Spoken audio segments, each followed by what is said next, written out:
Hello, कैसे हैं? I hope सभी फाइन होंगे। सभी का मोस्ट वेलकम है पीपीजीएस यूट्यूब चैनल के अंदर। तो आज हम एक इम्पोर्टेंट टॉपिक के ऊपर डिस्कस करेंगे। तो आज हमारा टॉपिक है भारतीय अर्थव्यवस्था में भारतीय अर्थव्यवस्था के क्षेत्र अर्थात अर्थव्यवस्था को समझने के लिए अर्थव्यवस्था के मुख्य जो क्षेत्र हैं उनके हम अध्ययन करेंगे।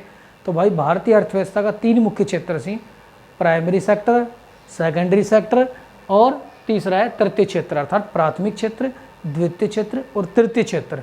उन तीनों ही क्षेत्र ना पर पढ़ांगा जब भी अपने भारतीय अर्थव्यवस्था अच्छी तरह समझ में आ जाएगी। तो अगर आप प्राइमरी सेक्टर यानी प्राथमिक क्षेत्र की बात करें तो प्राथमिक क्षेत्र में क्या उस भाई नु देख लो, एग्रीकल्चर, माइनिंग, फिशिंग, डेयरी और फॉरेस्ट्री। अब इसमें एग्रीकल्चर को मतलब खेती यानी अपन जो भैंस गाय पशु रखा सा ये सारा का सारा प्राथमिक क्षेत्र में आओ से, जैसे अपन ने दूध भी मिले से, मक्खन भी मिले से और भी यानी घनी चीज़ आवश्यकताएं पूर्ति करे सर। मुर्रा नस्ल की भैंस चौखी रहे। माइनिंग खनन कार्य यानी जितने भी धातु वगैरह जो निकाले जाते हैं, खनन करके जितने पदार्थ निकाले जाते हैं इस प्रक्रिया को माइनिंग बोलते हैं। नेक्स्ट फिशिंग, भैया फिशिंग को मतलब रहे मछली पालन यानी जो मछलियाँ पाले जाए सो ना फिशिंग कहो जाए से। डेयरी यानी बहुत अधिक जो पशुओं को रखते हैं उसको डेयरी व्यवसाय बोलते हैं। फॉरेस्ट्री यानी जितने भी जंगल वगैरह पाए जाते हैं और उस जंगल से लकड़ियाँ काट कर हम अपनी आवश्यकता ने पूरा करा सा एन अपा डेयरी बोलना सा। तो ये सारा का सारा जो काम से ये प्राइमरी सेक्टर में आवेश है। अब प्राइमरी सेक्टर के लिए अपना करण खातर की चाहिए अपन बहुत अधिक मात्रा में भूमि चाहिए, लैंड भूमि ज़मीन ज़्यादा चाहिए। खेती कर रहा था तो भी ज़्यादा ज़मीन चाहिए, यानी कि जितना भी अपन सारा काम कोई भी काम करांगा तो अपन ज़्यादा मात्रा में भूमि की आवश्यकता होगी। अब नो को ना का एक कमरा में खेती करने हैं, कमरा में पशुपालन करने चाहिए संभव हो ना, यानी एक अच्छो खासो स्पेस चाहिए अपन ने, तभी अपन ये सारा काम कर सका सा। तो हमें लैंड यानी भूमि की भी ज़्यादा आवश्यकता पड़ेगी। अब खेती करा सा या इनमें कोई भी कार्य करा सा तो हमें लेबर की बहुत ज़रूरत पड़ेगी, क्योंकि बिना लेबर तो ये सारा काम है ना सके, तो बहुत अधिक मात्रा में लेबर की भी ज़रूरत पड़ेगी।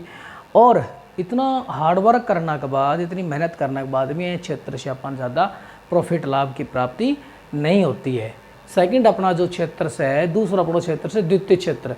द्वितीय क्षेत्र का मतलब होता है जहाँ अपने वस्तुओं को निर्माण ऐसे अर्थात वस्तु बनाई जाए। आपको कई तरह भाई के कपास लई, कपास के ऊपर को तोड़ो, ऊपर का जो वाइट ऊपर वाला जो हिस्सा होता है उससे कपड़े भी बनाए जाते हैं, पशुओं के लिए उससे बिनौला भी निकाला जाए ऐसी हुआ कि नहीं। वो दूसरा अर्थात प्राइमरी सेक्टर से जो भी चीज़ आए सेकेंडरी सेक्टर में ले जाकर उनसे कोई अन्य चीज़ बनाई जाए से ये द्वितीय क्षेत्र से।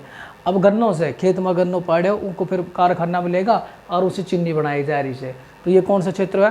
द्वितीय क्षेत्र आया। अर्थात प्राइमरी सेक्टर में सी चीज़ें ले जाकर सेकेंडरी सेक्टर में लेगा और उठे ऊँ चीज़ से दूसरी चीज़ बनाई तो ऐ चीज़ ने आप बोलांगा सेकेंडरी सेक्टर।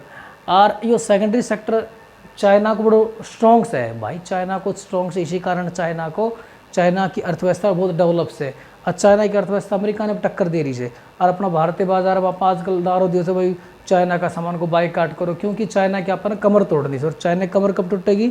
जब उनका सामान आप खरीदना बंद कर देंगे। यानी कहीं भी आदमी कमर तोड़नी है तो उनकी अर्थव्यवस्था गिरा दो, आदमी के पास जब इनकम ही नहीं रहेगी तो सारी बदी करनी बंद कर देगा।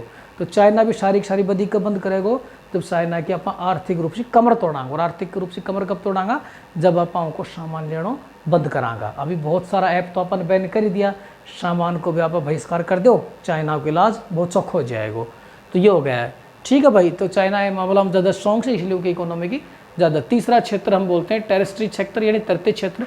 अब तृतीय क्षेत्र है जहाँ को दूसरा नाम सेवा क्षेत्र भी है। तो ऐ क्षेत्र में भाई क्या हाउस है? ऐसी सीधी बात जो आदमी सेवा दे से उन्हें सेवा क्षेत्र बोलने चाहिए। ऐसा आदमी, ऐसी कोई संस्था जो अपनी सेवा दे से वो सेवा क्षेत्र। सब जैसे बात करना, टीचर अपनी सेवा दे से भाई, डॉक्टर अपनी सेवा दे से, रेल, बैंकिंग, स्कूल, हॉस्पिटल, ये सारा का सारा जो क्षेत्र से सेवा दे रहा है अर्थात ये सेवा देते हैं, इसलिए इसको सेवा क्षेत्र कहा जाता है। भारतीय अर्थव्यवस्था में इस क्षेत्र का बहुत बड़ा योगदान है। अगर भारतीय अर्थव्यवस्था की बात करा तो भारतीय अर्थव्यवस्था में भी तीनों ही सेक्टर में सबसे ज़्यादा जो कंट्रीब्यूशन कर रहा है भाई, सबसे बड़ा जो योगदान दे रहा है वो यो क्षेत्र सबसे ज़्यादा योगदान दे रहा है। तृतीय क्षेत्र, सेवा क्षेत्र भारतीय अर्थव्यवस्था में, उनके बाद यो क्षेत्र योगदान दे रहा है और सबसे कम योगदान दे रहा है यो क्षेत्र। कैसा क्या मामला में? परसेंटेज का मामला में भारतीय अर्थव्यवस्था में पहला स्थान एंकों से, दूसरों एंकों से और तीसरों एंकों से। क्लियर। तो इसमें व्यक्ति ज़्यादा प्रॉफिट भी कमा सके से, जैसे कि कोई भी व्यक्ति अपनी जितनी अधिक सेवा देगो बिना कुछ लगाए ज़्यादा मात्रा में प्रॉफिट कमा सके से। अब भारतीय अर्थव्यवस्था के अंदर दो टर्म्स और होते हैं, संगठित क्षेत्र, असंगठित क्षेत्र। भाई संगठित क्षेत्र का मतलब ऐसा है ऐसो क्षेत्र जित आदमी काम करे, काम का घंटा नियमित नहीं सी, प्रॉपर सैलरी मिले से, अन्य भी बहुत सारी सुविधा मिली सी, है ना, उन संगठित क्षेत्र बोलने सी। और असंगठित क्षेत्र के रहे, असंगठित क्षेत्र ऐसो रहे जब कोई काम का घंटा फिक्स कोना, संडे ने भी आज ही भाई टाइम पे सैलरी भी कोना, एक प्रकार से व्यक्ति ने धक्का ही खाना पड़े सी, उसको असंगठित क्षेत्र बोलने से। जैसे महाराजा मास्टर जो प्राइवेट सेक्टर में था, अब प्राइवेट सेक्टर में धक्का खा रहा सी, है कि नहीं आपके सामने।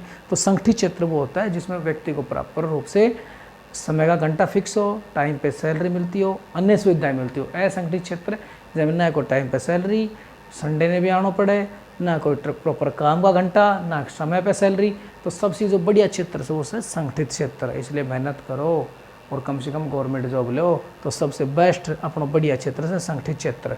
तो अब भारतीय अर्थव्यवस्था को समझने के लिए मुख्य रूप से मैंने इन बातों का वर्णन कर दिया है। अगर नहीं समझ में आए तो आप वीडियो को पॉज करके दोबारा देख लें। वंदे मातरम।